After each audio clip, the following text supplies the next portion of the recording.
गाय को हृदय में बसाइए, संकल्प होकर गौ सेवा के लिए किसी भी एक प्रकल्प से जुड़कर गौ माता की सेवा कीजिए। भारतीय देशी गौ माता के घी का ही दीपक पूजा घर में जलाइए।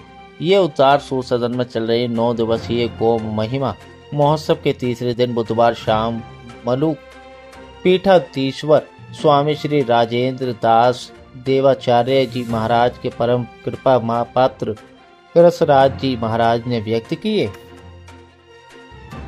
नगर में हम लोग सबसे ज़्यादा अगर भक्त हैं तो भोले के भक्त हैं, और इस शिव पुराण कार्यक्रम में आगरा के जितने भी भक्त जन हैं वो बहुत बढ़ चढ़ के हिस्सा ले रहे हैं। और मुझे ऑडिटोरियम में देखने को मिल रहा है कि जितने भाव से, जितने चाव से समर्पण लोग दिखा रहे हैं शिव के प्रति, अपने आप में स्तुतनीय है, वंदनीय है, प्रशंसनीय है। मैं इस आयोजन समिति के सभी पदाधिकारियों को शुभकामनाएं देना चाहूँगा, जिन्होंने इतने उच्च कोटि के लोगों को यहाँ पर बुलाकर हमारे ज्ञान चक्षु खोलने का, प्रभु भक्ति में लीन होने का अवसर में प्रदान किया। और जितने भी यहाँ कलाकार आ रहे हैं वो भी अपने आप में ऐसे हैं जो लोगों को भाव विभोर कर देते हैं और भोले की भक्ति में लीन कर देते हैं। आज हम सुन रहे हैं पूनम बहन जो राधा भक्ति में हमको लीन कर रही हैं। लोगों को उठने का मौका नहीं मिल रहा है, लोग शायद लघु शंका के लिए भी नहीं उठ पा रहे हैं, इतना लगातार यहाँ पर बैठना हो रहा है। सब लीन है और तालियों में कोई कमी नहीं है, उत्साह में कोई कमी नहीं है। आयोजन बहुत सफल है और ऐसे कार्यक्रम हमारे नगर में आयोजित होते रहने चाहिए।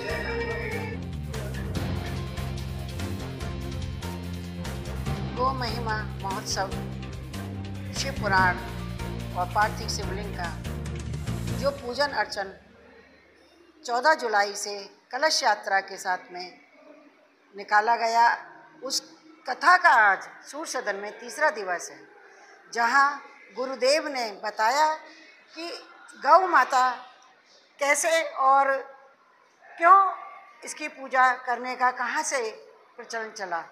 तो उन्होंने बताया कि जब कन्हैया द्वापर में आए थे तो उन्होंने 5 वर्ष की अवस्था में अब माँ से कहा कि मैया मैं गौ चराने जाऊँगा। तो मैया बोली कि नहीं लाला, अभी तू छोटा है, तो को अभी लग जाएगी, और ये पशु हैं। बस पशु नाम सुनते ही कन्हैया विचरने लगे और रोने लगे और माटी में लौटने लगे। मैया बोली, नंद बाबा बोले कि क्या बात है लाला, ऐसे क्यों कर रहा है। तो उन्होंने तब उसी वक़्त गर्गाचार्य जी आ जाते हैं और लाला कहते हैं कि मैया तेने मेरी गैया को पशु क्यों कहा, मेरी गैया है, मेरी मैया है।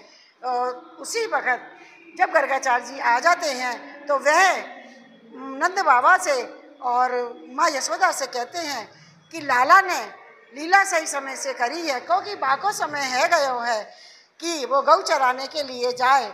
तो उसका पूजन अर्चना और तिलक करके गौ माता के गौशाला में जा कर के लाला का पूरा अभिषेक किया और उनकी पूजा करी, जिसकी वजह से कारण जब वे गैया चराने के लिए गए तो उनका नाम गोपाला पड़ा।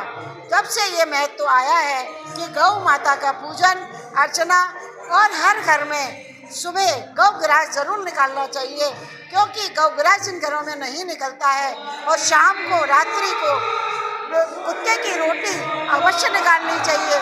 कहते हैं कि ये बहुत जरूरी पुण्य का काम होता है, इससे भगवान हमारे कृष्ण जी प्रसन्न होकर के हमें आशीर्वाद देते हैं, क्योंकि गौ माता उनको बहुत प्रिय थी। इसलिए महाराज जी ने बताया है कि गौ की सेवा और हर एक घर में गौ का होना बहुत आवश्यक है। हमारे लिए शुद्धता और हमारा पर्यावरण और हमारा स्वास्थ्य भी उससे ठीक रहता है। हमें गोबर से बनी चीज़ों का उपयोग करना चाहिए, महाराज जी ने ये बताया। और अब हमारे बीच माँ पूनम दीदी साध्वी हैं, जो वो भजनों का ऐसा संगम बांध रही हैं कि मग्न होकर राधा रानी के भजन में सब मगन हो गए हैं और गा रहे हैं, किसी को सुध नहीं है।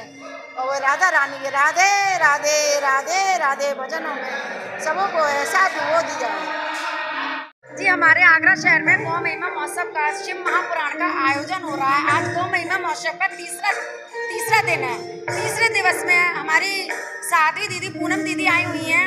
उन्होंने बहुत अच्छे भजनों से भक्तों को रिझाकर बहुत ही आनंद पूर्वक भक्तों को रिझाया है, जिसमें कि इतना आनंद आ रहा है, इतना आनंद आ रहा है कि जिसके लिए हम निःशब्द हैं, हम कुछ कह नहीं सकते। भक्त उमड़ कर आगरा से और जाने कहाँ से भक्त आ रहे हैं सेवा सूर सदन में, और भक्त झूमते गाते, और प्रसाद का वितरण भी इस तरीके से हो रहा है, भक्त एक एक करके प्रसाद ही पा रहे हैं, और आनंद हर्ष और उल्लास के साथ में गौ महिमा और शिव महापुराण का आयोजन, इसके साथ में हर रोज प्रतिदिन हमारे वृंदावन से साधु संतों का आगमन होने जा रहा है। कल भी हमारे साधु संत आएंगे, हर रोज एक न एक साधु संतों का आगमन हो रहा है। इसी के साथ अपनी वाणी को विराम देती हूँ। गौ महिमा बोल गोपाल महाराज।